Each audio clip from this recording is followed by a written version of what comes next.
शान्ताकारं भुजगशयनं पद्मनाभं सुरेशं विश्वाधारं गगनसदृशं मेघवर्णं शुभांगम् लक्ष्मीकान्तं कमलनयनं योगिधृध्यानगम्यं वन्दे विष्णुं भवभयहरं सर्वलोकैकनाथम्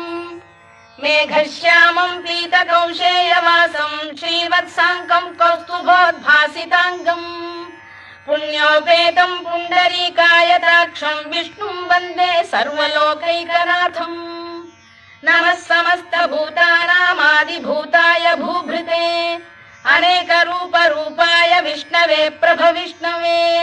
सशङ्खचक्रं सकिरीटकुण्डलं सपीतवस्त्रं सरसीरुहेक्षणं सहारवक्षस्थलशोभिकौस्तुभं नमामि विष्णुं शिरसा चतुर्भुजम्